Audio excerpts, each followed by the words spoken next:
Plus Rajini போனது இல்ல அதாவது இந்த மாதிரி பில்டப் எல்லாம் வந்து இது தாவேகா பொதுக்குழு கூட்டத்துல கொடுக்குற மாதிரி தான் இருக்குது, ரைட்டுங்களா? கடைசி நேரத்துல நீங்க ஒரு அலையன்ஸ் சொன்னீங்கன்னா ஜனங்க ஏத்துக்க மாட்டாங்க. அது ஒரு முழுக்க ஒரு சந்தர்ப்பவாத கூட்டணியாகத்தான் பார்க்கப்படும். அதாவது ஒரு கமெண்டேட்டர் வந்து பிளேயர்ஸை பத்தி கமெண்ட் பண்ணலாம், கேமை பத்தி கமெண்ட் பண்ணலாமே தவிர இன்னொரு கமெண்டேட்டரை பத்தி கமெண்ட் பண்ணக்கூடாது. சோ அந்த மாதிரியான எத்திக்கல். நேத்திக்கு அவர் திமுகவை சப்போர்ட் பண்ணார், இன்னைக்கு வந்து அவர் அதிமுகவை சப்போர்ட் பண்றாரு அப்படின்னா பண்ணிட்டு போட்டோம். அவர் சொல்ற ஊழல் புகார்ல உண்மை இருக்கா? அவர் யாரை சப்போர்ட் பண்றவனா இருந்துட்டு போட்டோம்.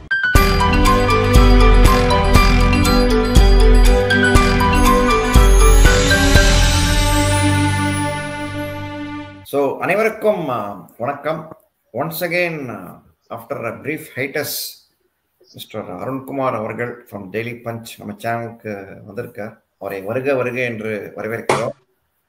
அவரோட சேர்ந்து நம்மளோட ஸ்ரேயஸ், மகேஷ் இவங்கெல்லாம் இருக்காங்க. ஸோ நிறையா கொஸ்டின்ஸ்லாம் இருக்குது அவர்கிட்ட கேட்கறதுக்கு. ஏன்னா அரசியல் கடமை பயங்கரமாக சொல்லி பிடிச்சிருக்கு, நிறையா டேர்னிங் பாயிண்ட்ஸ், என்னென்னமோ ட்விஸ்ட்லாம் நடக்கிறது. ஸோ அதை பற்றி அவர்கிட்ட நிறைய கேள்விகள்லாம் இருக்குது அவர்கிட்ட கேட்கறதுக்கு. வணக்கம் சார், ஒன்ஸ் அகெயின். வணக்கம் Swami Shreyas and Mahesh. Sir, so அதான் இன்னைக்கு நேற்று விஜயோட இது பார்த்துருப்பீங்க, சீரு ஒரு வீரத்தோட பயங்கரமா ஒரு சீரினார் அவரு தமிழக அரசியல். இல்ல சுவாமி, இல்ல அதாவது ரொம்ப நாளைக்கு அப்புறம் நேத்திக்கு வந்து நல்ல தூங்கின சுவாமி. நிஜமாவே அந்த ஸ்ட்ரெஸ் எல்லாம் போயிட்டு ஒரு பீஸ்ஃபுல் ஸ்லீப் அந்த மாதிரி ரொம்ப நாள் ஆச்சு. இன்ஃபேக்ட் நான் அந்த இன்டர்வியூ உங்களுக்கு கொடுக்க முடியாததுக்கு காரணமே ஒர்க் லோட் அதிகம், ஸ்ட்ரெஸ், அந்த ஸ்லீப் டிப்ரவேஷன் இதெல்லாம் தான். அது நேத்து அப்படி தூங்கினதுனால இன்னைக்கு ரொம்ப நல்லா இருந்தது. ஏன்னா எப்பவுமே பாருங்க, இந்த தூக்கம் வரலன்னா நான் வந்து எஸ் வி சேகர், கிரேசி மோகன் டிராமா எல்லாம் பார்ப்பேன். இந்த தடவை அவங்களுடைய அந்த பொதுக்குழு கூட்டம் பார்த்தேன், நல்ல என்ஜாய் பண்ணேன் அப்படின்னு வச்சுக்கோங்களேன். ஜாலியா இருந்தது. அதாவது நமக்கு நாமே அப்படின்ற திட்டத்தை வந்து அவங்க ஃபாலோ பண்ணிட்டு இருக்காங்க, நம்பர் ஒன். அடுத்தது, மத்தவங்க கிண்டல் பண்றதுக்கு முன்னாடி நாமே கிண்டல் பண்ணிக்கணும் அப்படின்னு சொன்னா அதுக்கப்புறம் மத்தவங்க கிண்டல் பண்றதுக்கு நம்ம இடமே கொடுக்காத மாதிரி ஆயிடும்ல. நம்ம ஆளுக்கு மாத்தி ஒருத்தர் கிண்டல் பண்ணிக்கிறாங்க, நக்கல் பண்றாங்க, ட்ரோல் பண்றாங்க. இப்ப திமுக, அதிமுக, பாஜகலாம் இதான். ஐயோ நம்ம ஒண்ணுமே சொல்ல முடியல, எதை சொன்னாலும் அவங்களே சொல்லிட்டாங்க, நீனா அதே ஜோக்க ரிப்பீட் பண்ற அப்படின்ற மாதிரி ஆயிடும்ல. அதனால ரொம்ப பயந்துட்டு இருக்காங்க Swami. Right, you carry on. இல்ல இதுல வந்து அவர் பார்த்தானா வந்து பொதுக்குழுன்றாங்க, mainly for members or Samvad committee மாதிரி பார்த்தனா அவர் பொதுக்கூட்டம் மாதிரினா அவர் கண்டக்ட் பண்றாரு. நம்ம ஒரு சினிமால வந்து ஒரு ஹீரோ பேசுற வசனம் மாதிரி ஒரு படிச்சு பேசுற மாதிரி தான் இருக்கு இல்லையா? அவர் வந்து ஒரு சென்ஸோட பேசுற மாதிரியே இல்லையே. அதான் நம்ம ஒரு ஒரியா இருக்கு. என்னைக்கு நம்ம தமிழ் சினிமா வசனங்கள்லாம் வந்து ஒரு சென்ஸ் லாஜிக்கோட இருந்திருக்கு சொல்லுங்க? அவர் இப்பவும் வந்து சினிமா வசனம் தான் பேசி நிற்கிறாரு. ஏங்க அண்ணாமலை வந்து இடுப்பு கிள்ளிட்டார் அப்படின்னு சொன்னாரு அப்படின்ட்டு குயோமுயோன்னு கத்தினாங்க. இவர் என்ன சொல்றாரு, இந்த பேரை சொல்லலன்றாங்க. அதோ என் படத்துல ஒரு வசனம் சொல்லுவேன், லியோவை பார்க்கணும். அப்ப அந்த உதாரணத்துக்கு கூட அவருக்கு சினிமா வச்சுதான் சொல்ல முடியுது, வேற எதையுமே அவரால் சொல்ல முடியல. அப்புறம் மத்தவங்களை சொல்றீங்க என்ன சினிமா அது தொழில் அப்படின்னு. அப்புறம் அந்த தொழிலை ஏன் இங்க கொண்டாந்து தெரிகிறேன்? வெக்கமா இல்ல இதை சொல்றதுக்கு? வெளியில சொன்ன ஒரு விஷயத்த பத்தி அவரால் கோட் பண்ண முடியல. சரி, நீங்க சொன்னது வேணாம், மத்தவங்களையாவது வந்து சொல்ல வேண்டியதாங்க. அவங்க அப்படி பண்ணாங்க இப்படி பண்ணாங்க, அதை வச்சு நான் கோட் பண்றேன், அதையும் சொல்றதுக்கு வழி இல்லை. அந்த சினிமால நான் அதை சொன்னேன், இந்த சினிமால நான் இதை சொன்னேன். சினிமாவை வச்சே கோட் பண்ணியிருந்தா அப்ப நாங்களும் சினிமா வச்சுதான் கோட் பண்ணுவோம். பின்னாடி தட்டினேன், அதை பண்ண இதை பண்ண இப்படிதான் நாங்க கேட்போம். வேற என்னத்தை வச்சு கேட்க முடியும்? அருவருப்பா இருக்குதுங்க இவங்க பண்ற அரசியல் எல்லாம் பார்க்கும்போது. இல்ல திடீர்னு எதுக்கு மோடியை போய் இருக்கிறாரு? அவரை புரியல. அவரை மோடியை நான் எதிர்க்கிறேங்கிறதுக்காக அவர் காமிக்கிறாரா?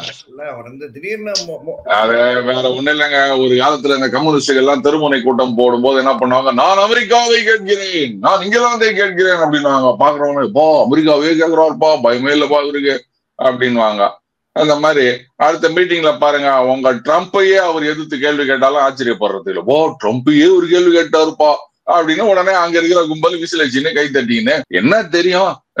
நாளைக்கு இன்னொருத்தர் வந்து சொல்லுவாரு, பாருங்க அமெரிக்கா வந்து இது வரைக்கும் உலகத்துல எங்கேயுமே சண்டை போட்டதே கிடையாது அப்படின்னு சொன்னாலும் நாம தலையாட்டின்னு தான் போனோம். நாம தலையாட்டுறோமோ இல்லையோ, அங்க இருக்கவங்க வந்து கை தட்டி விசில் அடிப்பாங்க. அப்படியா அமெரிக்கா சண்டையே போட்டது இல்லையா? பத்தியா எங்க தலைவர் அது மாதிரிதான், அப்படியே சண்டையே போட மாட்டாரு அப்படின்னு கூட ஒருத்தர் சொல்லுவாரு. இந்த ஹிஸ்டரி இதெல்லாம் யாருக்கு கவலை, அப்படியே எடுத்து அச்சு விட வேண்டியதுதான் தலைவா.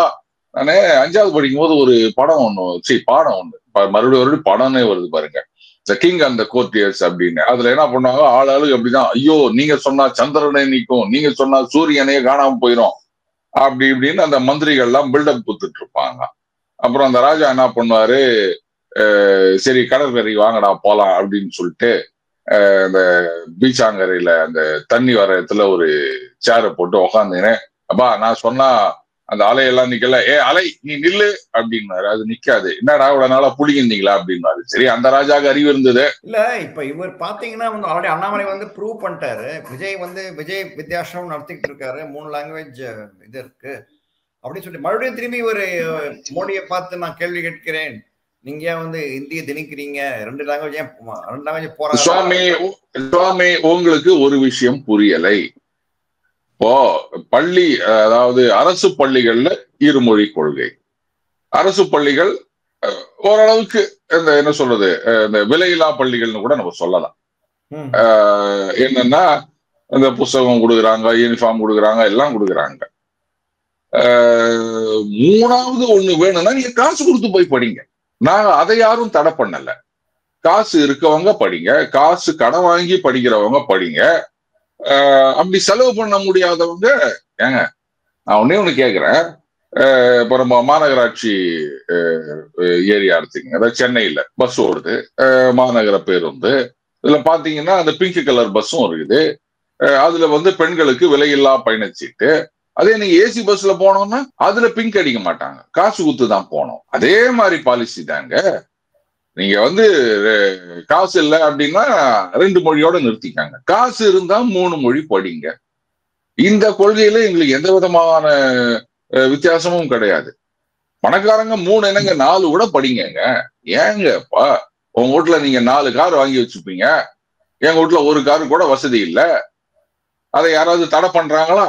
உங்ககிட்ட காசு இருந்ததுன்னா நீங்க 1 கோடி இல்ல 2 கோடி குத்து கூட நீங்க கார் வாங்குங்க, அதுக்கு வரி கட்ட மாட்டேன் அப்படின்னு வக்கீலுக்கு ஒரு 10 லட்ச ரூபா குத்து கோர்ட்டுக்கு போங்க, எல்லாம் பண்ணுங்க. பணம் இருந்தா செய்யுங்க, பணம் இல்லைன்னா படிக்காதீங்க. இதானே அவங்க கொள்கை. அப்புறம் இதுல போயிட்டு நீங்க வந்து என்ன டிஸ்கிரிபன்சி அப்படின்னு கேட்டுக்கிறீங்க? இல்ல அதே மாதிரி திடீர்னு பார்த்தோம்னா அடுத்த போட்டி 2026 வந்து only between DMK and TVK எவ்வளவு தைரியமா பேசுறாரு. எப்படி டிஎம்கே விட்டுருவாங்களா அந்த மாதிரி ஒரு கண்டெஸ்ட் பண்ற அளவுக்கு? இவர் சீனிவாசன் ஒரு நடிகர் தெரியுமா, அவருடைய பட்ட பெயர் வச்சு சொன்னாதான் தெரியும், பவர் ஸ்டார். இப்ப தெரியுதா, பவர் ஸ்டார். அவர் அப்படிதான் சொல்லுவார். இது பாருங்க, எனக்கு வந்து அடுத்தது அந்த சூப்பர் ஸ்டார் பட்டம் தான், எனக்கும் அவருக்கும் தான் போட்டி, வேற யாருக்கும் இல்லை அப்படிங்குவார். அப்படியே நம்ம எடுத்துட்டு போக வேண்டியதுதான், சொல்லிக்க வேண்டியதுதான் எல்லாரும். ஏன் நம்ம அண்ணன் சீமானும் அதானே சொல்வாரு, நாங்க தான் உண்மையான எதிர்கட்சி, எங்களுக்கும் அவங்களுக்கும் தான் போட்டி அப்படிங்குவாரு. என்ன பண்ண முடியும்? அது சரி. இல்ல இவ்வளவு தைரியமா அது மாதிரி இத்தனை நாளா கவனம் வந்துட்டு இப்போ ஏடிஎம்கே பிஜேபி கூட்டணி பாத்தீங்களா, நீங்களே சொன்னீங்கல்ல தைரியமா அப்படின்ட்டு, அவ்வளவுதான். இன்னும் தைரியமா சொல்லிட்டாரு பாரியா, அந்த ஒரு சீன் போடுறதுக்கு தான், வேற ஒண்ணும் இல்லை. நீங்க எவ்வளவு வேணா சொல்லிட்டு போங்க, இதுல வேற 1008 சர்வே வேற எடுத்துன்னு வருவாங்க, நீட்டுவாங்க, அவரு தான் இவரு தான் அப்படின்னு. எல்லாம் விடுங்க. இந்த சர்வேவுடைய லட்சணம் என்ன அப்படின்னு ஒரு பாஸ்ட் ஃபியூ இயர்ஸ்ல நம்ம பார்த்துன்னு இருக்கிறோம். அதனால சர்வே எல்லாம் இருக்கட்டும் தம்பி, இவங்க எப்படி சர்வே எடுக்கிறாங்க அப்படின்றது நமக்கு தெரியாதா? அதனால அதெல்லாம் நீங்க யோசிக்காங்க.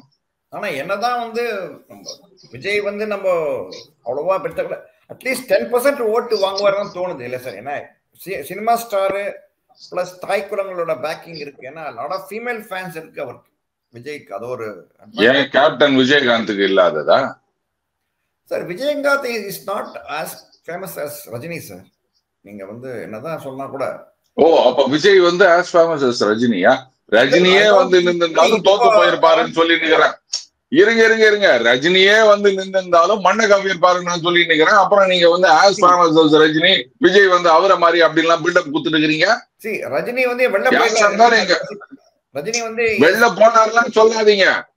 அதாவது நான் ஜாம்பவான்ல இருக்கும்போது எங்க ஜாம்பவான் முதலாளியோட பெட்டு வச்சேன். அந்த பாருங்க, அவர்லாம் அரசியலுக்கு வர மாட்டாருங்க, 1 லட்ச ரூபா பெட்டுங்க அப்படின்னா.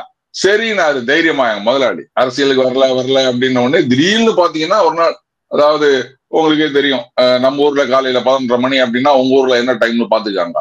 போன் பண்ணி என்னங்க 1 லட்ச ரூபா ரெடி பண்ணி வச்சுக்காங்க, இல்லாட்டா சம்பளத்தை கட் பண்ணிடுவேன் அப்படின்னாரு. என்னையா சொல்ற அப்படின்னா, என்ன நீங்க வந்து நியூஸ பாருங்க, கட்சி ஆரம்பிச்சிட்டார், 3 பேரை நிர்வாகியா போட்டார் அப்படின்னாரு. பகீர்னாய் போச்சு எனக்கு. ஐயோ என்னடா அது அப்படின்னு. நாம இவ்வளவு தூரம் சொல்லி இருக்கோம், நம்பிக்கையா நம்ம நம்பிக்கையே இப்படி கலாச்சிட்டாரு அப்படின்னு பார்த்தா இந்த மாதிரி கட்சின்றாரு, அதுன்றாரு, இதுன்றாரு. அர்ஜுனமூர்த்தி அவர்கள், தமிழறிவு மணியன் அவர்கள் ஏதோ நிர்வாகிகள்ன்றாரு. ஆடி போயிட்டான் நாங்க. அப்புறம் முதலாளி என்ன பண்ணாரு, பெரிய மனுஷன் பண்ணி, சரி விடுங்க நான் பெட்டை வந்து கேன்சல் பண்ணிடுறேன் அப்படின்னாரு. எனக்கு அப்பவும் ஒரு சின்ன நப்பாசை, அப்படியே கண்டினியூ பண்ணியிருந்திருக்கலாம். அதுக்கப்புறம் I was having the last laugh. அதை கேன்சல் பண்ணாம இருந்திருந்தாருன்னா 1 லட்ச ரூபா வந்திருக்கும். எனக்கு அது லாஸ் ஆச்சு அப்படின்னு வச்சுக்கோங்களேன். இது பாருங்க, சொல்லலாம் எல்லாம் 10% இருக்குது, 15% இருக்குது அப்படின்னு. எல்லா ஆளாலும் ஒண்ணு சொல்ல வேண்டியதானே, அவங்க கிட்ட போய் கேளுங்க. அதாவது நேத்து வரைக்கும் இங்க நேஷனலிசம்னு ஃபயர் விட்டு இருந்தவர் அவர் சொல்றாரு ஆல்ரெடி அவருக்கு 30-32% இருக்குது. என்ன அது, அதெல்லாம் தெரியாது சொல்றாரு.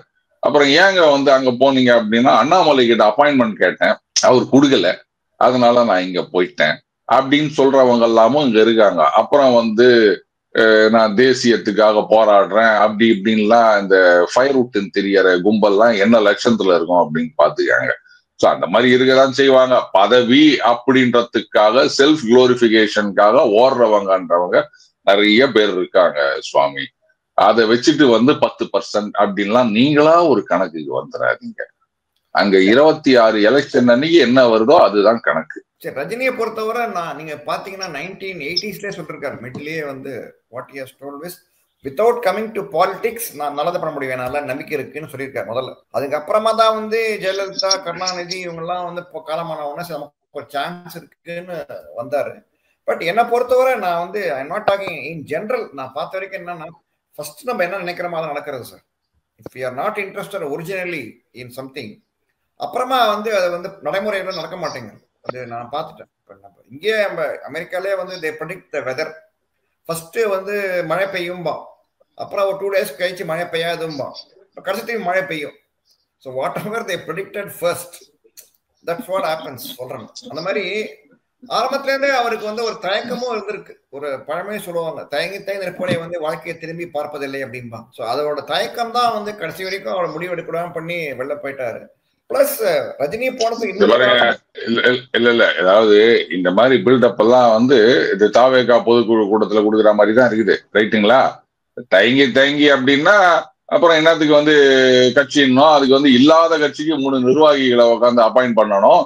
அதுக்கப்புறமா வந்து உடம்பு சரியில்லை அப்படின்னு சொன்னா, ஏன் அந்த கட்சி பேரு நிர்வாகி அனௌன்ஸ் பண்ணும் போதெல்லாம் தெரியாதா? திடீர்னு வந்தது அந்த ஜுரமும் சளியும். ஒருத்தர் உடல்நிலையை பத்தி நான் கேள்வி கேட்கல, ஆனா இது ஏற்கனவே உங்களுக்கு இருக்குன்னு போது அதை காரணம் காட்டி நீங்க வெளில போறீங்கன்னு போது அப்ப அந்த கேள்வி வரத்தானே செய்யும். சும்மா இதெல்லாம் வந்து முட்டு கொடுத்துட்டு இருக்காதீங்க. வருஷம் இத பாருங்க, அவர் பல வருடங்களா ஏமாத்திட்டு வந்தாரு. அப்புறம் எதுக்கு வந்து மீட்டிங் போட்டு இந்த 3 கட்டளைகள், 50 வயசுக்கு மேல சீட்டு கிடையாது, அதுக்கப்புறம் என்னது இன்னொரு சொன்னாரு, நான் வந்து சிஎம் ஆக மாட்டேன், கட்சி தலைவராக தான் இருப்பேன், ஆனா நான் தான் எல்லாத்தையும் டிசைட் பண்ணுவேன். இப்படியாவது அவங்க வந்து ஐயா வானா நீங்க வந்து இந்த மாதிரி ஒரு கட்சியை வானான்னு சொல்லிட்டு ஓடுவாங்கன்னு நினைச்சாரோ என்னவோ தெரியல. விடுங்க, அவரை பத்தி பேசுறதெல்லாம் வேஸ்ட். என்னால முடியல அப்படின்னு சொல்லிட்டு இப்ப இத்தனை சினிமால இது வேற அவர் இமயமலையில் நடந்து போகிறார், அந்த ஊரில் நடந்து போகிறார் அப்படின்லாம் சொல்றாங்க. ஏங்க இப்படி ஊரை ஏமாத்தி நிக்கிறீங்க? இன்னும் அவங்க ரசிகர்கள் வேணா ஏமாறதுக்கு தயாரா இருப்பாங்க, நாங்கெல்லாம் அதுக்கு தயாரா இல்ல. தயவு செஞ்சு இந்த ரசிகர்களோட உங்களுடைய பேச்சை விட்டுருங்க. என்ன முட்டு கொடுக்கறது இதெல்லாம் எனக்கு புரியல. முட்டு கொடுக்கறது இல்ல சார், அது ஒண்ணு இருக்கு. பட் இருந்தாலும் வந்து நீங்க உங்களுக்கே தெரியும், will be knowing better than me. Actually நீங்க கவனிச்சு பாத்தீங்கன்னா ரஜினியோட அதெல்லாம் விடுங்க சார். இத பாருங்க, அவங்க காசு கொடுத்து வாங்கினாங்க, இல்ல இவரு மிரட்டினாங்க, இல்ல அங்க அது நடந்தது, அதை பார்த்து இதெல்லாம் நான் ஒத்துக்க மாட்டேன் சார். மக்களுக்கு நல்லது பண்ணணும் அப்படின்னு நிஜமாவே என்ன இருந்தது அப்படின்னு சொன்னா எப்படி இருந்தாலும் வருவாங்க சார். அவ்வளவுதான் சார். ஓகே மகேஷ், நீங்க ஆரம்பிங்க சார். வணக்கம் சார். வணக்கம் மகேஷ் சார். எனக்கு 2 கொஸ்டின்ஸ். இப்போ வந்து ஏடிஎம்கே அண்ட் பிஜேபி அலையன்ஸ் வந்து ஃபைனலைஸ் ஆயிடுச்சா இன் ரியாலிட்டி? அப்படி ஆச்சுன்னு சொன்னா 2 பேருக்கும் வந்து நல்ல சினர்ஜி இருக்குமா, இல்லாட்டி வந்து அவங்களுக்குள்ள இருக்கிற டிஸ்கிரண்டல் எலிமெண்ட்ஸ் வந்து ஆப்போசிட் பார்ட்டிக்கு வந்து ஓட்டு போட சான்ஸ் இருக்கா? ஓகே, அதாவது இப்போதைக்கு அலையன்ஸ் எல்லாம் ஒன்னும் ஃபைனலைஸ் ஆளுங்க. ஆளுக்கு வந்து சொல்லிட்டு இருக்காங்க, இவர் இந்த கண்டிஷன் போட்டார், அவர் அந்த கண்டிஷன் போட்டார் அப்படின்னு. சரி, இப்ப நான் உங்க பங்குக்கு since are all from US அப்படின்றதுனால எடப்பாடியார் ஒரு 7.25 கோரிக்கைகள் வைத்தார். அது என்ன 7.25 கேட்காதீங்க. எப்பவுமே வந்து ஸ்டாட்டிஸ்டிக்ஸ் சொல்லும் போது வந்து ரவுண்ட் ஃபிகரா சொன்னா ஒத்துக்க மாட்டாங்க. அதனாலதான் சூசகமா என்ன பண்ணோம்னு கேட்டீங்கன்னா 8.473% ஆதரவு இருக்கின்றது அப்படின்னு சொன்னா பாக்குறவங்க எல்லாம் நம்புவான். சரி ஏதோ சயின்டிபிக்கா பண்ணிக்கிறாரா இவரு அப்படின்னு. அந்த மாதிரி அந்த 7.25 கோரிக்கைகளை 1-2 கோரிக்கைகள் மட்டும் நான் உங்களுக்கு சொல்றேன். அதாவது அந்த ட்ரம்ப் அந்த மினரல்ஸ் அக்ரிமெண்ட் ஜெலன்ஸ்கியோட பண்ணியிருக்காரு இல்லையா, இதுல வந்து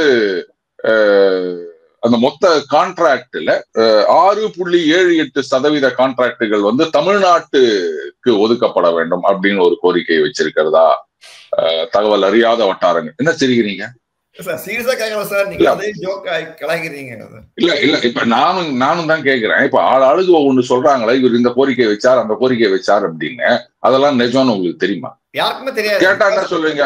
இல்ல அதான் கேட்டா என்ன சொல்லுவீங்க? சார் அதெல்லாம் நம்புற மாதிரி இருக்குன்னு. அப்போ பொய் சொன்னா கூட நம்புற மாதிரி சொன்னா நீங்க ஏத்துப்பீங்க. அது உண்மையா, இந்த விஷயம் எப்படி வெளில வந்தது, சம்பந்தப்பட்டவங்க இந்த பக்கம் 6 பேர் அந்த பக்கம் ஒருத்தர், ஒரு போட்டோகிராஃபர் போஸ்ட் கொடுக்கும் போது மட்டும் போயிருப்பாரு, டிரான்ஸ்லேட் பண்றதுக்கு ஒருத்தர் அங்க இருந்திருக்கணும். அவங்கள தவிர வேற யார் சொல்லுவாங்க? இல்ல இவங்க தான் வந்து சொல்லுவாங்களா, அவங்கதான் வந்து சொல்லுவாங்களா? யாரும் எதுவும் அதெல்லாம் யோசிக்கிறது கிடையாது. நமக்கு வேண்டியதா இருக்கா, நம்புற மாதிரி இருக்கா, அவ்வளவுதான். இன்னும் இவ்வளவு பொய் சொல்றாங்க அப்படின்னு என்ன பார்த்து கேட்பீங்க. நம்ம மத்தவங்க சொல்றதெல்லாம் மட்டும் நிஜம்னு உங்களுக்கு தெரியுமா? இவ்வளவுதான். அப்புறம் இது ஒரு கோரிக்கை வச்சாரு. அதுக்கப்புறமா என்ன சொன்னாருன்னா, தமிழ்நாட்டிலிருந்து ஏற்றுமதி ஆகும் பொருட்களுக்கு மட்டும் வரி விலக்கு ட்ரம்ப் கொடுக்கணும், இந்த கோரிக்கையை நீங்க வைக்கணும் அப்படின்னு ஒண்ணு கேட்டிருக்காரு. தமிழ்நாட்டு நலன் சார்ந்த விஷயங்கள் தானே இதுவும். ஏன்னா எடப்பாடி என்ன சொன்னாரு, தமிழ்நாட்டு நலன் சார்ந்த விஷயங்களுக்காக நான் போயிட்டு மோடியை பார்த்தேன்னு சொன்னாரு. அப்ப இந்த தமிழ்நாட்டு விஷயங்களுக்காக அவர் கேள்வி கேட்டாருன்னு சொன்னா ஏன் நம்ப மாட்டேங்கிறீங்க நீங்க? அடுத்தது அந்த சினர்ஜி வருமா அப்படின்னா, இந்த பாருங்க, எடப்பாடியார் அவர்களை பொறுத்த வரைக்கும் இன்னும் அவர் வந்து அந்த 2 மைண்ட்ல தான் இருக்கார் அப்படின்றது என்னுடைய அசைக்க முடியாத நம்பிக்கை. எப்படி வந்து செங்கோட்டையன் அவர்கள் ரிஸ்க் கட்சி உடையுது அப்படின்லாம் சொல்லிட்டு இருந்தாங்க இல்லையா, அன்னைக்கே நான் சொன்னது பாருங்க, பாஜக அவரை ஊக்குவிக்கல, பாஜகன்ற ஒரு போகிய காமிச்சு அவர் வந்து பாத்தீங்களா எனக்கு அங்க ஆப்ஷன் இருக்குது. இப்ப சமீபத்துல கூட இன்னொருத்தர் சொன்னாரு, அதிமுக கூப்பிடுறாங்க, பாஜக கூப்பிடுறாங்க, இன்னைக்கு வேற இதெல்லாம் ஆப்ஷன் இருக்குது, நீங்க என்ன மாதிரி பண்ணிருக்கீங்க அப்படின்னு சொல்லிட்டு மறுபடியும் அங்க போய் பேசின உடனே சரியாயிட்டுறதெல்லாம் நம்ம பாக்குறோம். அந்த மாதிரி பாஜகவை காமிச்சு இங்க வந்து என்ன நீங்க எங்க ஆளெல்லாம் தூக்கிட்டீங்க, அவங்களுக்கு பதவி கொடுக்கல அப்படின்றத வந்து யூட்டிலைஸ் பண்ணிக்கிறதுக்கு இருந்தாங்க. அதே மாதிரிதான் இப்ப வந்து பாஜக கிட்ட போயிட்டு வந்திருக்காங்க. அவங்கள பொறுத்த வரைக்கும் நாங்க எதுவா இருந்தாலும் அந்த காங்கிரஸ் மாதிரி ஹை கமாண்ட் டீலிங் தான் அப்படின்றதுக்கு இது ஒரு ஒரு ஃபர்ஸ்ட் ஸ்டெப்னு வச்சுக்காங்க. அடுத்தது இங்க அண்ணாமலை கிட்ட பேசணும் அப்படின்னா சரண்டர் ஆயிட்டாருன்னு சொல்லுவாங்க. டு அவாய்ட் தட், அதனால நாங்க டெல்லியில பேசிட்டு வந்துட்டோம், அதுக்கப்புறம் அங்க எல்லாம் ஃபைனலைஸ் பண்ணிட்டோம், கடைசியா கைத்து போறதுக்கு தான் அண்ணாமலை வந்தார் அப்படின்னு சொல்லிக்கலாம். அதுக்கும் இது ஒரு ஃபேஸ் சேவிங் ஃபார்முலாவா நான் பாக்குறேன். எல்லாத்துக்கும் மேல நான் திருப்பி சொல்றதா, அது பாருங்க, ஏப்ரல் மாசத்துக்குள்ள விஸ்வாவசு வருஷம் வர்றதுக்குள்ள இதை நீங்க ஃபைனலைஸ் பண்ணிடணும். அப்படி இல்லைன்னு சொன்னா அவர் அப்படியே கடைசி வரைக்கும் இழுத்து வந்து அது விஜய் வருவாரா, சீமான் வருவாரா, இப்படி எல்லாம் பார்த்து வேற எதுவுமே இல்ல அப்படின்னா நான் இங்க வரேன். ஒருத்தர் கூட சொன்னாரு, அவங்க வந்து ஒரு கட்சி ஆரம்பிக்க போறோம்னு சொல்லியிருக்காங்க, அந்த கட்சிக்கு என்ன தலைவர் பதவி கொடுப்பதாக இருந்தால் நான் அங்க போவேன், அப்படி இல்லாவிட்டால் நான் பாஜகவிலேயே நீடிப்பேன் அப்படின்னு வெக்கமே இல்லாம ஒருத்தர் சொன்னாரு தெரியுமா. அந்த மாதிரிதான், வேற எதுவும் சான்ஸ் இல்லைன்னா பாஜக கிட்ட வரேன் அப்படின்னு ஒரு கட்சி முடிவெடுப்பதாக இருந்தால் அதோட அலையன்ஸ் போனா சரி வருமா? ரெண்டாவது, ஏற்கனவே இங்க எல்லாம் கொம்பு சுத்தி ரணகளமாக்கி வச்சுக்கிறாங்க சோசியல் மீடியால. இப்ப கூட பாத்தீங்கன்னா வந்து இந்த கட்சியில இருக்காங்க, அதுல ஒரு சில பேர் வந்து இந்த பக்கம் எப்படா தாவேகாக்கு போலாம் அப்படின்னு தாண்டறதுக்காக காத்து நிக்கிறாங்க. அவங்க உட்காந்து கண்ணா அப்படின்னு ட்வீட் போட்டு வச்சுக்கிறாங்க, ஆடு அப்படி இப்படின்னு. இந்த மாதிரி ஆட்கள் தான் வந்து எல்லாத்தையும் கெடுக்கிறது. அவங்களெல்லாம் கட்டம் கட்டி முதல்ல வெளில தள்ளணும். அது இல்லாம தான் சரிப்பிட்டு வராது. சோ ஒரு மாசத்துக்குள்ள நீங்க முடிவு எடுக்கணும், அப்பதான் அந்த கெமிஸ்ட்ரியை ஒர்க் அவுட் பண்ண முடியும். அடுத்தது, கடைசி நேரத்துல நீங்க ஒரு அலையன்ஸ் சொன்னீங்கன்னா ஜனங்க ஏத்துக்க மாட்டாங்க. அது ஒரு முழுக்க ஒரு சந்தர்ப்பவாத கூட்டணியாகத்தான் பார்க்கப்படும். அதுக்கப்புறம் கடைசி வரைக்கும் வெயிட் பண்ணீங்கன்னா நாளைக்கு விஜயே வந்து ஐயா இவங்க காமெடி தாழ முடியல, நம்ம கொஞ்சம் சீரியஸா அரசியல் பண்ணோம்னு வச்சுட்டு அதிமுகவோட கூட்டணி வந்தாருன்னா பாஜக பை பை அப்படின்றாரு. சோ அதுக்கும் வந்து இப்பவே அலையன்ஸ் வர்றதுதான் சரி. ஏப்ரலுக்குள்ள இது வரல அப்படின்னு சொன்னா அதுக்கப்புறம் அது வந்து என்ன வரா காட்டி என்னன்னு கவுண்டமணி கேட்கிற மாதிரிதான் என்னத்த பண்ணி என்னத்த கண்டன்ற கதை தான் ஆயிடும். பட் இன்னொரு क्वेश्चन சார் இந்த அண்ணாமலை அவர்களுடைய டென்யூர் ஏன் சார் எக்ஸ்டெண்ட் பண்ணாம வச்சிருக்கீங்க? அதான் சொல்றேன், பாஜக வந்து அந்த 2 குணம் மட்டும் மிஸ்ஸிங். தானாலும் தெரியாது, சொன்னாவும் புரியாதுன்னு சொல்லுவாங்களா, அந்த மாதிரி. இதுல என்ன அவங்க வந்து லேட் பண்ணிருக்காங்கன்னு தெரியல. டக்கு புக்குன்னு இதெல்லாம் முடிய வேணாமா? எவ்வளவு பெரிய விஷயமா இதை முடிவெடுக்கிறது. இதுதான் வந்து ஒட்டு மொத்தமா அந்த ஆதரவாளர்களையே குழப்பி விட்டுனுது. எல்லாமே டிஜெக்டடா இருக்காங்க. இன்னும் இவங்க எல்லாம் சொல்ற மாதிரி மாத்திருவாங்க போல இருக்குது. ஏன்னா ஒருத்தர் வேற சொல்லியிருந்தாரு, ஜனவரி பிப்ரவரியில மாத்திருவாங்க, அதுக்கப்புறம் மார்ச் ஏப்ரல்ல மாத்துவாங்க இப்படின்னு 1 வருஷமா 2 மாசமா சொல்லியிருந்தாரு அவரு. அது ஒண்ணும் இல்ல. இப்ப என்ன பண்றாங்க பாத்தீங்களா, இவர் ராஜினாமா பண்ண போயிட்டார், அதனாலதான் இன்னும் தலைவரை நியமிக்கல, அவரை போட போறாங்க, இவரை போட போறாங்க, ஆளு கட்சி விட்டுனுக்குறாங்க. அவங்க அப்படிதான் பண்ணுவாங்க. அதுக்கு இடம் கொடுக்கறது யாரு?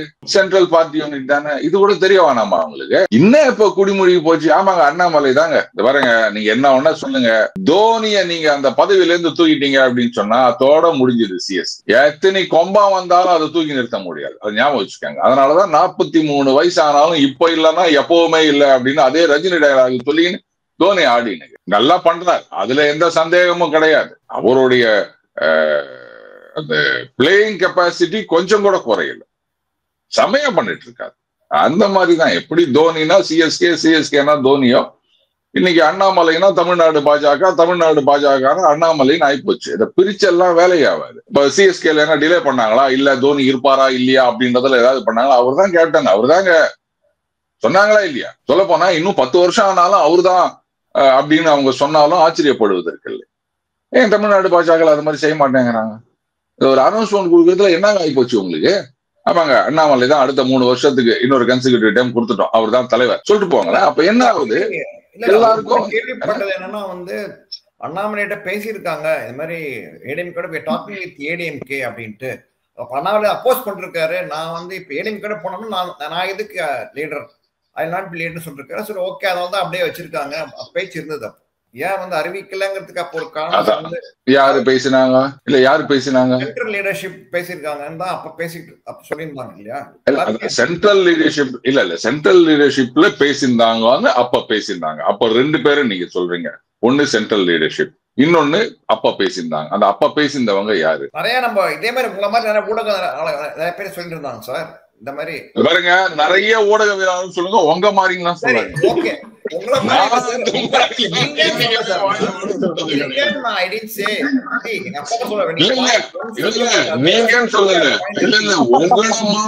சொல்லாதீங்க, அதுதான் நான் சொல்றேன். ஐயா சாமி, இந்த விளையாட்டுக்கே நான் வரல, ஆனா இப்படிதான் போற இடத்துல பார்த்த ஞாபகம் சார். I don't remember.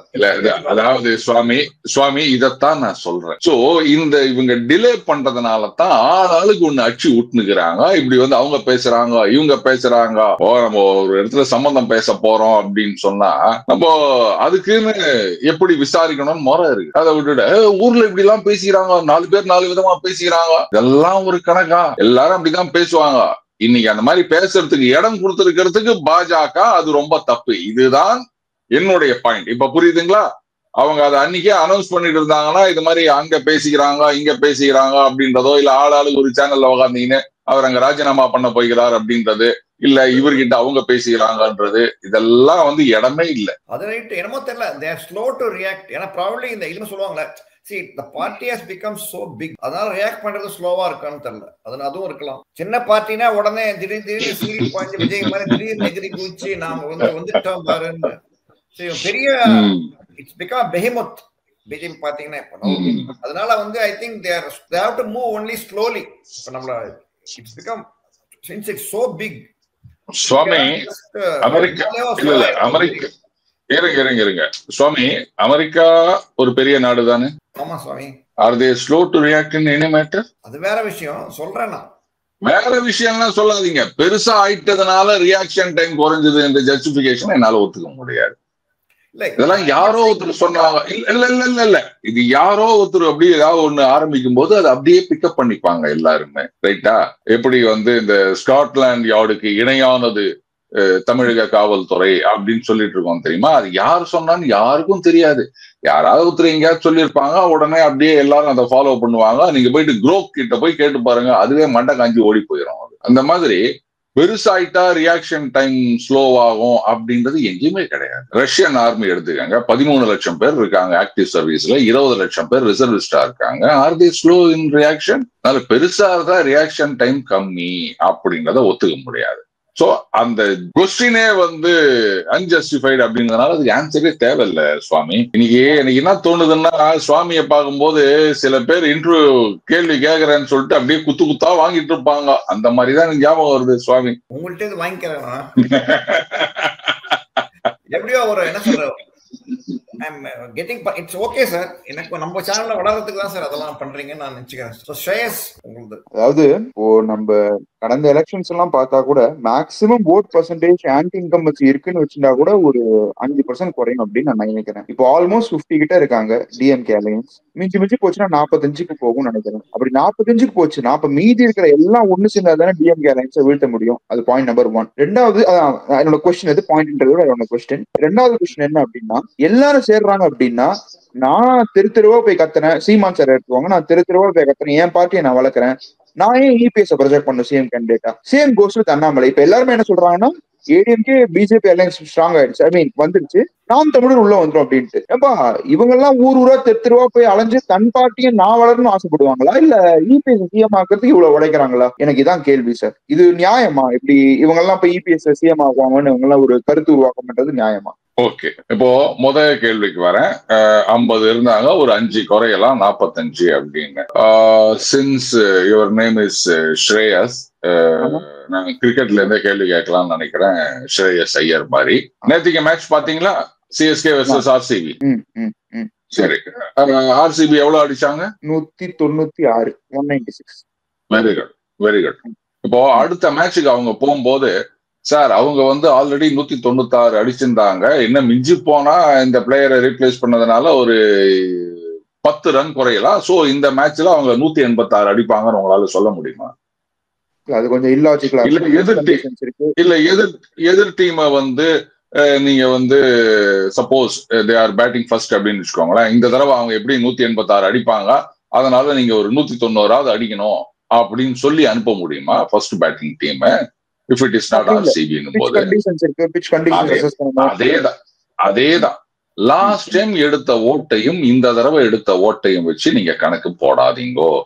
ஒவ்வொரு எலெக்ஷன் அப்படின்றதும் ஒரு யூனிக் மேட்ச் மாதிரி. இந்த ஓட்டிங் அப்படின்றது வந்து decided by the common voter, neutral voter. ஒவ்வொரு கட்சிக்கும் ஒரு கோர் ஓட் பேங்க் அப்படின்னு ஒண்ணு இருக்குதுங்க, அதை மட்டும் கணக்குல எடுத்துக்காங்க. திமுகக்கு அப்படின்னு பாத்தீங்கன்னா 21 பாயிண்ட் சம்திங், ரவுண்டா 22% ஓட்டு. அதிமுகக்கு 21% ஓட்டு. அதாவது அவங்களுடைய அந்த லோயஸ்ட் ஹிஸ்டரியில இருக்கு இல்லையா, பயங்கரமான ஆன்டி ஓட்ஸ் இருக்கும் போது அவங்க வாங்கினதுதான் அவங்களுடைய கோர் ஓட் பேங்க் அப்படின்னு சொல்லணும். சோ அப்போ திமுகவை பொறுத்த வரைக்கும் 91ல வாங்கினது, அதிமுகவை பொறுத்த வரைக்கும் 96ல வாங்கினது. இதுதான் அவங்களுடைய கோர் ஓட் பேங்க்.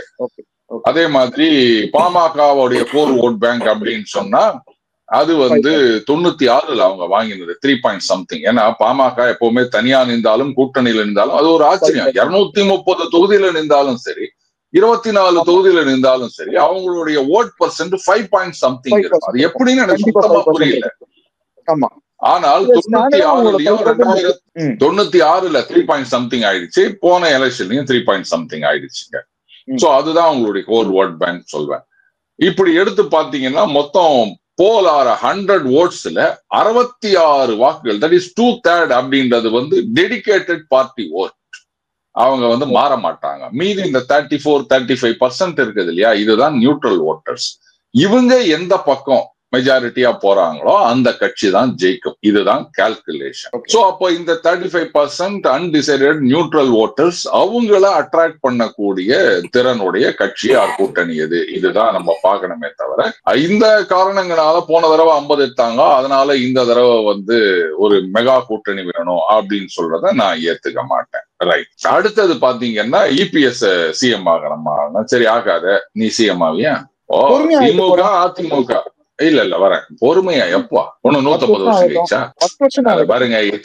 எத்தனை வருஷம் ஆனாலும் சீமான் கட்சியில ஒரு எம்எல்ஏ கூட வர முடியாது அப்படின்றது சீமானுக்கு நல்லா தெரியும். அவர் கட்சி நடத்துறது எப்படி நீங்க கமலஹாசன் நான் சீரியஸ் பொலிட்டிஷியன் அப்படின்னு சொல்றீங்களோ, இவர் ஒரு விதமான அது சீரியஸ் பட் நான் சீரியஸ் அப்படின்னு தான் நான் சொல்வேன். ஏன்னா இவருக்கு ஆட்சிக்கு வரணும்ன்றதோ இல்ல எம்எல்ஏ வரமாட்டாங்கன்றதுல தெரியாத விஷயம்லாம் கிடையாது. ஆட்சிக்கு வர முடியாது நல்லாவே தெரியுங்க. அவருக்கு ஒரு எம்எல்ஏ கூட வாங்க முடியாதுன்றது தெரியும். ஆனாலும் அவர் வேற சில இதுக்காக அவர் பாட்டுக்கு ஒரு அரசியல் பண்ணிட்டு இருக்காரு. அதனாலதான் அவரை நான் சீரியஸ் சொல்றேன். அவரு பாத்தீங்கன்னா கமலஹாசன் அவரு அங்க சீசன்ல இந்த தடவை விட்டுட்டாங்க அப்படின்னும் போது என்ன பண்றதுன்னு தெரியாம மூச்சு நிற்கிறாரு. Part time politician, part time இது ரியாலிட்டி ஷோ அப்படின்னு ஓடி நிற்கிறாரு. கேட்டா அதுக்கு ஒரு 1008 காரணம் சொல்லுவார். முட்டுதான் அப்படி சொல்லணும் நம்ம. அதனால இப்போ திமுக அதிமுக 2 பேர் இணைகிறார்கள் அப்படின்னு வச்சுக்கோங்களேன். அப்போ ஒரு கேள்வி கேட்கலாம், என்னங்க 2 பேரும் பலம் உடையவர்கள், அவரும் சிஎம்மா இருந்திருக்கார், இவர் சிஎம்மா இருக்கார். அப்ப நாங்க இனிமேல் 2 பேரும் ஒண்ணு சேர்ந்தா ஏன்னா உங்களை சிஎம் ஆகிறதுக்கு நான் உழைக்கணுமா இல்ல உங்களை சிஎம் ஆகிறதுக்கு நான் உழைக்கணும் 2 பேரும் கேட்பாங்க. இங்க ஏன் நீங்க சிஎம் ஆகிறதுக்கு சான்ஸே கிடையாது, எம்எல்ஏ வரது கூட உங்களுக்கு சான்ஸே கிடையாது அப்படின் போது நாத்தாக்கா இபிஎஸ் சிஎம் ஆகுறது நான் உழைக்கணுமா அப்படின்னா, அப்ப இபிஎஸ் சிஎம் ஆகுறதுக்கு நீங்க உழைக்கல அப்படின்னா அப்ப ஸ்டாலினை தான் சிஎம் ஆக்குறீங்க. அதான ரிசல்ட். சொல்லுங்க ஸ்ரேயா. Sorry to interrupt. இப்போ ஸ்டாலின் ஆயிட்டு போட்டோம், அதை பத்தி எனக்கு ஒரு பிரச்சனை இல்ல. 10 வருஷம் கழிச்சு நான் ஆயிட்டு போறேன். ஸ்டாலின் எப்பவுமே நீ ஆக மாட்டேன். எப்ப 35% 40% ஓட்டு வாங்குறது விளையாடுறீங்களா? இதெல்லாம் எஃப்டியா? இருங்க சார், 1 வருஷத்துல இவ்வளவுதான் வட்டி வந்துருக்குது, 5 வருஷம் ஆனா வட்டி சேர்ந்து இவ்வளவு ஆகும், 7 வருஷத்துல டபுள் ஆகும் அப்படின்னு சொல்றதுக்கு என்ன பேசுறீங்க நீங்க? 35% மினிமம் வேணும். 35% ஓட்டு மினிமம் வேணுங்க. மினிமம் நான் சொல்றது. அது கூட கட்டாயம் ஜெயிச்சிருவீங்க நான் சொல்ல. அப்புறம் நான் 10 வருஷம் கழிச்சு ஆவறேன் அப்படின்னா இதுல வட்டி குட்டி போடுற மாதிரி அப்படின்னு நினைச்சீங்களா? அதெல்லாம் ஒண்ணும் கிடையாது. அப்போ உங்களால என்ன பண்ண முடியும்? ஒண்ணு இபிஎஸ் சிஎம் ஆகலாம், ஆர் ஸ்டாலினை சிஎம் ஆகலாம். சேர்ந்தீங்கன்னா இவரை சிஎம் ஆகலாம், சேரலன்னா அவரை சிஎம் ஆகலாம். யார சிஎம் ஆகணும் நீங்க டிசைட் பண்ணிக்காங்க, முடிஞ்சு போச்சு. என்னைக்கு இருந்தாலும் நான் அவன், என்னைக்கு இருந்தாலும் நான் அவன். ஏன் அதிமுகவோட நாத்தாக்கா ஒன்னா இருந்தது கிடையாதா? இளைய மலர்ந்தால் ஈர மலரும். அப்புறம் சும்மா அவரு தனியா அரசியல் நடத்துறதுக்கு சில காரணங்கள் இருக்கு. அதனால அவர் வர என்ன கேட்டா அவர் வராதே நல்லதுன்னு தான் நான் சொல்லுவேன். பாருங்க, இப்ப நாத்தாக்கா இந்த கூட்டணியில சேர்ந்துச்சுன்னா என்ன ஆகும்னு நினைச்சுக்கிறீங்க? அப்படியே பாருங்க, இபிஎஸ் ஷூ ஸ்டார்ட் இப்படிலாம் நிறைய பேர் சொல்லி நிக்கிறாங்க. இபிஎஸ் நாத்தாக்காவோட ஏங்க என்டிகே இந்த அலையன்ஸுக்கு வந்ததுன்னா என்டிகே ஆல்ரெடி என்டிகேவோட ஓட்டு கரைஞ்சு நிக்குதுங்க. நான் ஆரம்பத்திலே உங்களுக்கு சொல்லியிருக்கேன், தாவேகா கட்சி ஆரம்பிச்சதுனால பாதிக்கப்பட போகின்ற மொதல் கட்சி நாத்தாக்கா அப்படி. ஏன்னா 2 பேருடைய அந்த ஓட் பேங்க் அப்படின்றது கிட்டத்தட்ட ஒரே மாதிரி இருக்குது. அதைத்தான் இவரு எடுத்துட்டு போறாரு. அதனாலதான் இவர் இப்ப ட்ராக் மாதிரி இருக்காரு சீமான் அவர்கள். புரியலையா உங்களுக்கு? தீவிர தமிழை பத்தி பேசிக்கின்னு, திராவிடத்தை பத்தி எதிர்த்துக்கின்னு, பெரியாரை பத்தி எதுன்னு என்னத்துக்கு நினைச்சுக்கிறீங்க நீங்க? அவருடைய அந்த கோர் ஆட்டம் கண்டு விட்டது. அதெல்லாம் அந்த பக்கம் தாவேகா பக்கம் போறாங்க அப்படின்னு இப்படி ஒரு ட்ராக்ல போயிட்டாரு. சோ நாத்தாக்கா இந்த கூட்டணியில சேர்ந்தாங்க அப்படின்னு சொன்னா 1% ஓட்டு வந்தா கூட அதிகம் அவங்களால அந்த கூட்டணிக்கு. எல்லாம் அந்த பக்கம் விஜய் பக்கம் போயிடும். அதனாலதான் நான் யாரோ கேட்டப்ப சொன்னேன், அவங்க எந்த கூட்டணியில வராம இருக்கிறதே நல்லது, அப்படியே தனியாவே எடுத்துட்டு போட்டோம். அது அவர் இன்னொருத்தர் லீடரா ப்ரொஜெக்ட் பண்ணா அது ஓட்டு வருமான்ற சந்தேகம் தான். ரைட், இன்னொருத்தரை ப்ரொஜெக்ட் பண்றது கூட இல்லைங்க. அவரு அந்த ஐடியாலஜியை விட்டு போயிட்டாருன்னு சொல்லிட்டு அதை அப்படியே கொண்டு போறதுக்கு தான் அங்க விஜய் காத்துக்கிறார். சோ அப்ப சீமானுக்கு போக வேண்டிய ஓட்டை இன்னும் நீங்க விஜய்க்கு தூக்கி கொடுத்துட்டு அந்த கட்சியை மேல கொண்டு வர போறீங்கன்னு தான் அர்த்தம், வேற ஒண்ணும் கிடையாது. இப்போ நெக்ஸ்ட் இப்போ என்டிஏ ப்ரொஜெக்ட் பண்ணது இபிஎஸ் அப்படின்னா, இபிஎஸ் அந்த கூட்டணிக்கு ஜெயிக்குமா தோக்குமா எனக்கு தெரியல. அது 2 சேர்ந்தா கூட அவ்வளவு % ஓட்டு வருமா எனக்கு தெரியல. பட் ஆனா இபிஎஸ் நீங்க ஒரு லீடரா ப்ரொஜெக்ட் பண்ணிட்டீங்கன்னா 29ல காங்கிரஸுக்கு சீட் பார்கெனிங் ஏறிடாதா? இபிஎஸ் ஒரு லீடரா இருக்கு, ஸ்டாலின் ஒரு லீடரா இருக்காது, 2 பேர்கிட்டயும் ஒரு சீட் பார்கெனிங் ஏறாதா? அதுக்கு மோடி எதுக்கு நம்ம இபிஎஸ் ப்ரொஜெக்ட் பண்ணணும்னு நினைக்க மாட்டாரா? இல்ல, அதாவது என்டிஏல ஏடிஎம்கே இபிஎஸ் ப்ரொஜெக்ட் பண்றாங்கன்னு சொன்னா அப்ப 29ல காங்கிரஸ் ஏடிஎம்கே ஓடையும் டிஎம்கே ஓடையும் பார்கெயின் பண்ணும் அப்படின்னு கேக்குறீங்களா? அதான் என்ன கேள்வி. கிடையாது. காங்கிரஸ் இப்போதைக்கு இல்ல, ஒரு 30 வரைக்கும் என்ன சொல்றது 24, 29, 29 கூட்டணியிலையும் பாத்தீங்கன்னா திமுக விட்டு வர்றதுக்கு வாய்ப்பே கிடையாது ராஜா. இல்ல நான் வராதுன்னு சொல்லல, நான் வரும்னு சொல்லல. அவரை காமிச்சு நான் பார்கெனிங் ஏத்தலாம்ல. எப்படியுமே இபிஎஸ்க்குமே காங்கிரஸோட போகணும்னு ஆசை. அவரை காமிச்சு நான் என் பார்கெனிங் ஏத்திக்கலாம்ல டிஎம்கே கிட்ட. இப்போ இபிஎஸ் ஒரு ஆப்ஷன் என்னன்னா ஸ்டாலின் சார் மேபி ஒரு 6 சீட்ஸ் கண்டெயின் பண்ணலாம் காங்கிரஸ். இபிஎஸ் ஒரு ஆப்ஷன் ஓபன் ஆயிடுச்சுன்னா 12 சீட் கேட்பாங்க ஸ்டாலின் சார் கிட்ட. அப்போ காங்கிரஸ் வளர்த்தோட மோடி ஆசைப்பட மாட்டாரு. அப்போ 29 எலெக்ஷன்ல மத்தியில காங்கிரஸ் ஆட்சி வரும் அப்படின்னு நீங்க நம்புறீங்களா? இங்க இருந்து மொத்தமா பல்கா எடுத்துட்டு போய் லாஸ்ட் டைம் 9 இந்த வாட்டி 10 அந்த மாதிரி வின் பண்ணிட்டு இருக்காங்களே, அது மோடிக்கு பெருசா இஷ்டமா எனக்கு தெரியலையே. எதுக்கு இங்க இருந்து பல்கா காங்கிரஸ் எடுத்துக்கணும்?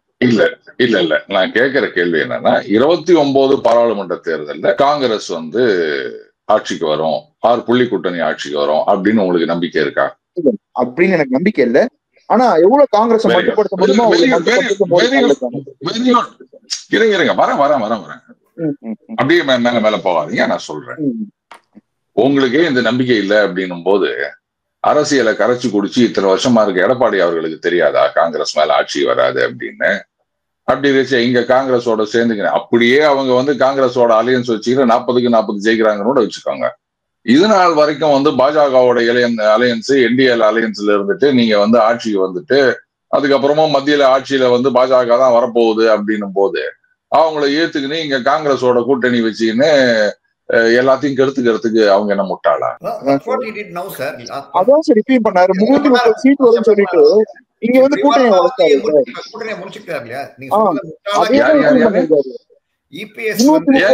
ஐயோ இந்த தடவை காங்கிரஸ் ஜெயிக்கும்ன்றதுக்காக அவரு கூட்டணியை உடைக்கலங்க. ஏங்க நீங்க வேற அப்படி பார்த்துருந்தீங்கன்னா காங்கிரஸ் வரலன்னா கண்டினியூ பண்ணிருப்பாரு. அதுக்காக அவர் பண்ணல. அவங்க வந்து 2 விஷயம். ஒண்ணு வந்து அவங்க சொல்ற அந்த கருத்து, இது மாதிரி பாஜகவோட சேர்ந்ததுனால எங்களுக்கு மைனாரிட்டி ஓட்டுகள் வரவில்லை, ஜெயக்குமார் அவர்களே தோத்து போயிட்டார் அப்படின்னு அதுல அவங்க ரொம்ப ஸ்ட்ராங்கா இருந்தாங்க. அடுத்தது பாருங்க, இங்க வந்து அதிமுக தலையில் தான் கூட்டணி, சட்டமன்ற தேர்தல் அதையும் வந்து சேர்த்து முடிவு பண்ணணும் போது பாஜக ஒத்துக்கல. அதனால வந்து அவங்க கூட்டணியை விட்டு போனாங்களே தவிர காங்கிரஸ் வரும் வராது இல்ல காங்கிரஸ் சென்ட்ரல் ஆட்சிக்கு வரும் அப்படின்ற காரணங்களால கிடையாது. காங்கிரஸ் வந்து இந்த கால்குலஸ்ல வரவே இல்லை. அது இல்லாம தான் அவங்க அந்த முடிவு எடுத்தது. சோ காங்கிரஸ் ஜெயிக்கும் ஜெயிக்காதுன்றதுக்கும் இதுக்கும் சம்பந்தம் கிடையாது ஸ்ரேயாஸ். அதனாலதான் சொல்றேன், அவங்களுடைய பார்கெனிங் பவர், அவங்களுடைய பவரே இல்லைன்னு போது அப்புறம் எதுங்க பார்கெனிங் பவர்? என்னங்க நீங்க? இப்போ ஒரு பேச்சு ஏடிஎம்கே, அதாவது ஏடிஎம்கே பிஜேபி இன்டாக்டா இருந்து வச்சுக்கோங்களேன். 2024 ஸ்டாலின் சார் 6 சீட் கொடுத்திருப்பாரு, காங்கிரஸ்க்கு 10 சீட் கொடுத்திருப்பாரு. ஏங்க கம்யூனிஸ்டுக்கு 4 சீட்டு கொடுத்தாங்க. கம்யூனிஸ்ட் கிட்டரும் காங்கிரஸ் என்ன பவர்? இருங்க நான் கேக்குற கேள்வி சொல்லுங்க. அவங்களுக்கு என்ன ஓட் பேங்க் இருக்குது? 4 சீட்டு கொடுத்தாங்களா இல்லையா? ரொம்ப கம்மியா? ஓட் பேங்க் ரொம்ப கம்மியா சொன்ன அதான பார்த்தேன். அவரு தாராளமா கொடுக்க இல்லங்க, அவரு தாராளமா கொடுத்தாரா இல்லையா? அதனால காங்கிரஸுக்கு வந்து அத்தனை சீட்டு கொடுத்தாங்கன்னா அது பார்கெனிங் பவர்ன்றதுக்காக கிடையாது. அதையும் இதையும் நீங்க சேர்த்து வச்சுக்காதீங்க. முக்கியமா இந்த 2026 சட்டமன்ற தேர்தல்ல மறுபடியும் திமுகவே இந்த கூட்டணியோட ஆட்சிக்கு வந்துருச்சு அப்படின்னு சொன்னா, ப்ரொவைடட் இங்க எதிர்பக்கம் அதிமுக பாஜக கூட்டணி இல்லை அப்படின்னு வச்சுக்கோங்களேன். லெட் அஸ் சே 26ல வந்து இந்த பக்கம் திமுக அவங்க கூட்டணி கட்சிகளோட இன்டாக்டா நிக்கிறாங்க, இந்த பக்கம் அதிமுக நிக்கிறாங்க, என்னென்ன பக்கம் பாஜக நிக்கிறாங்க, அண்ணாண்ட பக்கம் நாத்தாக்கா, ஒரு மூலையில தாவேகா, இப்படி ஒரு 4.5 முனை போட்டி அப்படின்னு வச்சுப்பாம, 4.5 முனை போட்டி அப்படின்னு வச்சுப்பாம, இந்த ஒரு போட்டியில வந்து திமுக மறுபடியும் ஆட்சிக்கு வந்து விட்டது அப்படின்னு சொன்னா ADMK will be decimated and TVK will become DMDK after 26. அப்போ இங்க பாத்தீங்கன்னா திமுக வர்சஸ் பாஜக இப்படித்தான் அரசியல் இருக்கும். ஆல்ரெடி அப்படித்தான் பண்ணிட்டு இருக்காங்க. அப்ப என்ன ஆகும்? திமுகவுக்கு வந்து 26க்கு அப்புறம் கூட்டணி கட்சிகளுக்கு வேற போக்கிடம் கிடையாது. இப்ப நீங்க கேட்டீங்க இல்லையா, காங்கிரஸ் வந்து நான் காங்கிரஸ் இது அதிமுக பக்கம் போறேன்ட்டு பார்கெயின் பண்ணுவாங்க அப்படின்னு, அதுக்கான வாய்ப்பு கிடையாது. அப்ப எதிர்பக்கம் யாருமே இல்லைன்னும் போது இவங்க வந்து மனசுல இடம் கொடுத்தா கூட இவங்க ஒத்துந்தான், ஆனா வேற வழி இல்லை. ஏன்னா பாஜக வந்துடக்கூடாது, அதுக்கு நீ ஆதரவு கொடுத்தானோ அப்படின்னு ஆயிடும். அதனால இந்த பார்கெனிங் பவர் அப்படிங்கிறது அவங்க கூட்டணியில இருக்க கட்சிகளுக்கே இருக்காதுன்னும் போது காங்கிரஸ், ரெண்டாவது காங்கிரஸ் வந்து பார்கெயின் பண்றதுன்றதே சுத்தமா மறந்துட்டாங்க. அதெல்லாம் அந்த காலம். ஒரு பக்கம் ரைடு விட்டுக்குன்னு இன்னொரு பக்கம் 63 சீட்டு கொடு அப்படின்னு கேட்கறதெல்லாம் முடிச்சு போச்சு. இப்பெல்லாம் வந்து கொடுக்கறத வாங்கின்னு போயின்னே இருக்கணும், அவ்வளவுதான். வேற கேள்வியே கிடையாது. சோ அதான் என்னோட பாயிண்ட் சார். இப்ப 5 கார்னர் கண்டெஸ்ட் வந்துருச்சுன்னா ஆட்டோமேட்டிக்கா நீங்க சொல்ற மாதிரி மனசுல இடம் கொடுத்தா வாங்கிட்டு தான் போகணும். அதை பண்றதே பெட்டர் தானே. எதுக்கு நம்ம போய் ஏடிஎம்கே சேர்ந்து இபிஎஸ் ப்ரொஜெக்ட் பண்ணணும்? ஓகே, ஏடிஎம்கே சேர்றனா கூட என்டிஏக்குள்ள ஏடிஎம்கே வந்து தான் என்டிஏ பலப்படும். நம்ம ஏன் இபிஎஸ் ப்ரொஜெக்ட் பண்ணணும் சிஎம்மா அப்படின்னு தானே ஒரு காமன் மேன் கொஸ்டின் இருக்கும். எது என்டிஏக்கு சொல்றீங்களா? என்டிஏக்கு நான் சொல்றேன். என்டிஏ நம்ம என்டிஏ பிஜேபி டிஎம்கே நான் சரிங்க சரிங்க. இல்ல ஒரே நிமிஷம் Shreyas, I think that's what let's put it in the correct way. Party என்ன சொல்றாருன்னா வந்து என்டிஏக்குள்ள ஏடிஎம்கே வந்தா கூட EPS won't be projected as chief minister அப்படிங்கிற பண்ணாங்கன்னா வந்து சதர்ன் டிஸ்ட்ரிக்ட்ஸ்ல வந்து ஓட்டு வராது அப்படிங்கிறாரு. அவரோட ஆர்குமெண்டா இருக்கு. உங்களோட பார்வை எப்படி? அதுல சப்போஸ் EPS ப்ரொஜெக்ட் பண்ணாம எலெக்ஷனுக்கு அப்புறம் பாத்துக்கலாம் அப்படிங்கிற மாதிரி பண்ணுவாங்களா? இல்ல ஒரு நிமிஷம். அதாவது ஒரு கமெண்டேட்டர் வந்து பிளேயர்ஸ பத்தி கமெண்ட் பண்ணலாம், கேமை பத்தி கமெண்ட் பண்ணலாமே தவிர இன்னொரு கமெண்டேட்டரை பத்தி கமெண்ட் பண்ண கூடாது. சோ அந்த மாதிரியான எத்திக்கல் இல்ல வரேன் சொல்லிடுறேன். சோ அந்த எத்திக்கல் இஷ்யூஸ்ல வந்து நான் ரொம்ப கேர்ஃபுல்லா இருக்கேங்க. மத்தவங்க எப்படி இருப்பாங்கன்னு பத்திலாம் எனக்கு கவலை கிடையாது. நான் அதுல வந்து ரொம்ப இதுவா இருக்கேன். Okay right. இப்போ இதை நான் உங்களுடைய கருத்தா எடுத்துக்கிறேன். இப்ப சொன்னார் இல்லையா இபிஎஸ் எதுக்கு ப்ரொஜெக்ட் பண்ணணும் அப்படின்னு. சரி, இப்ப இதுல இன்னும் சில பேர் என்ன சொல்றாங்கன்னா, ஆரம்பத்திலேயே வந்து Edappadi CM, Annamalai deputy CM இப்படின்ற மாதிரி ஒண்ணு இப்படியும் சில பேர் வந்து கருத்து சொல்லிட்டு இருக்காங்க. அவங்களுடைய அது வேண்டுகோள் அப்படின்னு கூட வச்சுக்கலாம். ஒர்க் அவுட் ஆகாது. ஏன்னா அதிமுகவை பொறுத்த வரைக்கும் திமுகவை பொறுத்த வரைக்கும் இங்க கூட்டணி ஆட்சின்றதெல்லாம் செல்லாது இப்படித்தான் அவங்க சொல்லிட்டு இருக்காங்க. ஒரு கட்சி ஆட்சி தான். ஏன்னா மைனாரிட்டி கவர்மெண்டா இருந்து காங்கிரஸ் தயவுல ஆட்சி நடக்கும் போதும் அவங்களுக்கு மந்திரி பதவி கொடுக்கல, வேற சென்ட்ரல்ல போயிட்டு பதவி வாங்கிட்டு வந்தாங்க, அதெல்லாம் வேற விஷயம். இப்போ இதையும் மீறி இவங்க வந்து அண்ணாமலை டெப்டி சிஎம் அப்படின்ற கோஷத்தோட தேர்தலை சந்தித்தார்கள் அப்படின்னு சொன்னா இவங்க வந்து பாத்தீங்களா அடிமையாகிவிட்டார்கள், சரண்டர் ஆகிவிட்டார்கள், இவங்கள் தமிழக நலனை காவு கொடுத்து விட்டார்கள் அப்படின்னு ஒரு பெரிய பிரச்சாரம் நடக்கும். அந்த சுயமரியாதைக்கு விடப்பட்ட சவால்ன்ற மாதிரி ஆகும். அதனால அது வந்து ஒரு டென்ட்டை தான் உருவாக்குமே தவிர இந்த அலையன்ஸுக்கு சப்போர்ட்டா இருக்காது. நம்பர் 1. நம்பர் 2, இதையெல்லாம் பார்க்கும்போது இவங்கெல்லாம் எதுவும் பண்ணாட்டா கூட அண்ணாமலை எந்த தொகுதியில நிக்கிறாரோ அந்த தொகுதியில அதிமுக காரன் ஓட்டு போட மாட்டான். ஜெயிச்சாதானே நீ வந்து டெப்டி சிஎம் ஆக போற, ஜெயிக்கவே இல்லைன்னா அதே மாதிரி பாஜக இருக்கவங்க என்ன பண்ணுவாங்க, இது மாதிரி பண்ணுவாங்கன்னு தெரியும். அதனால எடப்பாடி இருக்கிற தொகுதியில வந்து நாங்க ஓட்டு போட மாட்டோம், அங்கேதான் அண்டர் கட் பண்ணலாமா இப்படி யோசிங்களா சார்? 2024 வர நான் சொல்றேன். நான் இந்த 1980 சட்டமன்ற தேர்தல் அப்படிதான் இந்த பாதின்னு துடிச்சிக்கினாங்க. இவங்க அவங்களுக்கு வேலை செய்யல, அவங்க இவங்களுக்கு வேலை செய்யாத மாதிரி விட்டு கட்சியில ஒண்ணு இல்லாம போனாங்க. ஈவன் அதர்வைஸ் எம்ஜிஆர் அப்படின்ற ஒரு கரிஸ்மா அதை யாராலும் வெல்ல முடியாது, அது வேற விஷயம். அதனால அது வந்து ஒர்க் அவுட் ஆகாது. அடுத்தது ப்ரொஜெக்ட் பண்ணாம அப்படின்னா இந்த பாருங்க எல்லாம் சொல்லலாம், அந்த தெற்கு பகுதியில ஓட்டு வராது, வடக்கு பகுதியில ஓட்டு வராது அப்படின்னு. சரி, அப்ப ப்ரொஜெக்ட் பண்ணாம இருந்தா மட்டும் அந்த ஓட்டு வந்துருமா? எனக்கு பதில் சொல்லுங்க. ஏடிஎம்கே பிஜேபி 2 பேரும் அலையன்ஸ்ல இருக்காங்க. இருங்க, ஏடிஎம்கே பிஜேபி 2 எப்படி வேற யாராவது ப்ரொஜெக்ட் பண்ணும்? நியூட்ரல் ஃபேஸா வேற யாரை ப்ரொஜெக்ட் பண்ணுவீங்க? ஓபிஎஸ் ப்ரொஜெக்ட் பண்ணலாமா? பாருங்க, என்ன ப்ரொஜெக்ட் பண்ண போற மட்டும் சொல்லிடாதீங்க, எனக்கு பதவி மீதெல்லாம் ஆசை கிடையாது. இப்ப இப்படி கூட யோசிக்கலாம்ல சார். நான் ஒரு மோடி பக்தா இருக்கேன்னு வச்சுக்கோங்களேன். ஏப்பா நீ வந்து 2024 என் தலைவர் ப்ரொஜெக்ட் பண்ண மாட்டேன், நான் மட்டும் உன்னை ப்ரொஜெக்ட் பண்ணுமா 2026 இது என்ன அப்படின்னு யோசிக்கலாம்ல. சரி பண்ணாத, அப்புறம் இதுக்கு கூட்டணி சேர்றேன். அதான் சொல்றேன் நான். அப்புறம் இது அதான் சொல்றேன், கூட்டணியே வேணாம் நானும் சொல்றேன். அப்புறம் ஏன் வந்து அவங்களை கூப்பிட்டு பேசுறீங்க, அவங்க அப்பாயின்மெண்ட் கேட்டா கொடுக்குறீங்க? எனக்கு தெரியல சார். என்ன பொறுத்த வரைக்கும் அது ரீசன் என்னன்னா நான் நினைக்கிறேன்னா சார், இப்ப விஜய் வந்து அலையன்ஸ் வித் ஏடிஎம்கேனா the alliance will become even whether the winner. பாருங்க சுவாமி ஒரு விஷயம், அதாவது இவங்களோட கூட்டணி சேர்ந்தா இவரை ப்ரொஜெக்ட் பண்ணக்கூடாது, அவரை ப்ரொஜெக்ட் பண்ணக்கூடாது, சவுத்துல போயிடும், இந்த இடத்துல போயிடும் இப்படின்றதெல்லாம் சுத்த ஹம்பக். இதெல்லாம் என்னால ஏத்துக்க முடியாதுங்க. அலையன்ஸ்னு வந்தாச்சுன்னா there should be chief minister candidate. அதுதான் தமிழகத்துல. அது இல்லாமல்லாம் வந்து மக்கள் நல கூட்டணி மாதிரி போறதுன்னா நீங்க போங்க, அது உங்களுடைய சௌகரியம். அடுத்தது ஏடிஎம்கே பிஜேபி அலையன்ஸ் அப்படின்னு வந்தாச்சுன்னா என்ன 2 பேரும் பாதி சீட்டு கொடுத்து வாங்கி போறாங்களா?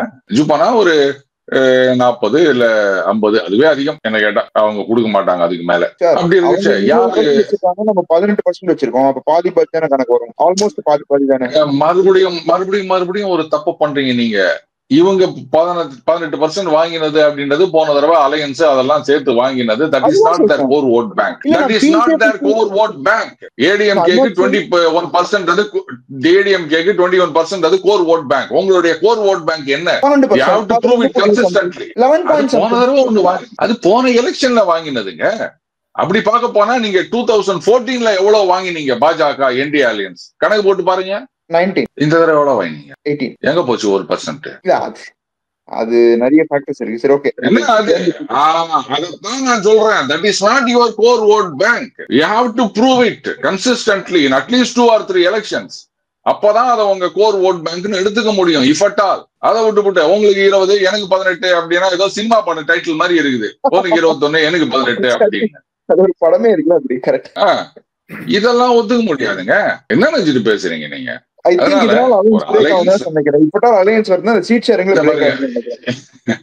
ஏங்க முதல்ல அலையன்ஸே வரல, அப்புறம் தானங்க அலையன்ஸ் பிரேக் ஆகிறத பத்தி. அலையன்ஸ் ஃபார்ம் ஆகும், பிரேக் ஆக முடியும். ரைட்டா?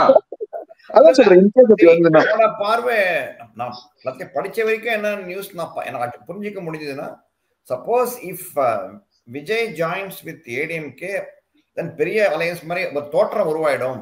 To prevent that BJP try to accommodate EPS and அதனாலதான் வந்து மீட் பண்ணாங்க அப்படிங்கறதான் எல்லாருமே பொதுவா நான் நியூஸ்லாம் பார்த்த வரைக்கும் நான் புரிஞ்சுக்கிட்டதுன்னு சொன்ன நினைக்கிறோம். ஸோ அதனாலே சுவாமி அது நியூஸ் இல்லை, வியூஸ், கருத்து.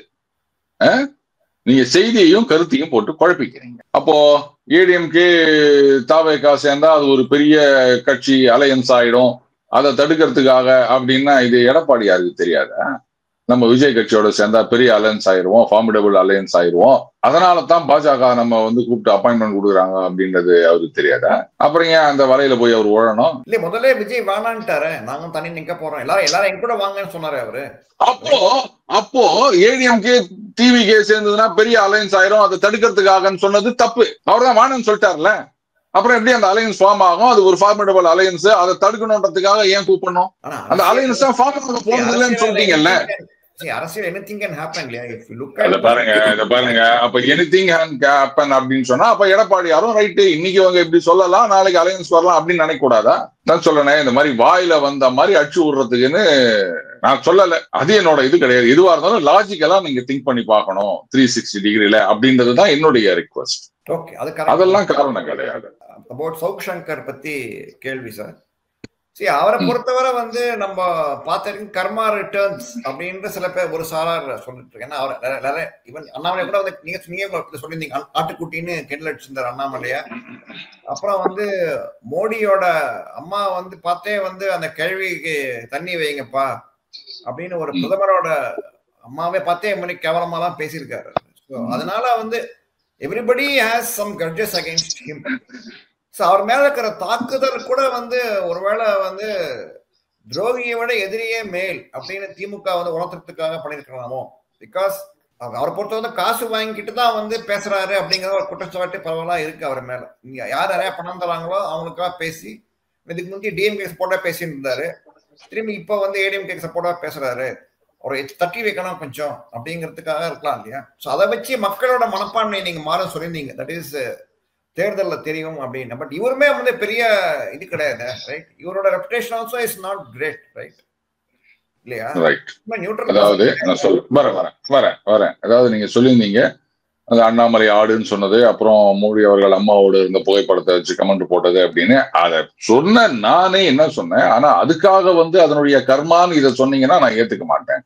கர்மாவுக்கு இதுக்கு சம்மந்தம் கிடையாது. அதோட இதை லிங்க் பண்ணி பேசுறத நான் ஏத்துக்க மாட்டேன். கர்மா அப்படின்னா என்னன்னா, வைகோ வந்து அது ஸ்டாலினுக்கு எதிராக கட்சி ஆரம்பிச்சு போட்டு இன துரோகின்லாம் சொல்லி போட்டு இன்னைக்கு பல்லக்கு தூக்கி நிற்கிறாரு பாருங்க, இதுதான் கர்மா அப்படின்னு நான் ஒரு விளக்கமும் கொடுத்திருந்தேன். அண்ட் என்னை பொறுத்த வரைக்கும் யாருக்கு எதிராகவும் எனக்கு கிரட்ஜஸ் எல்லாம் கிடையாது.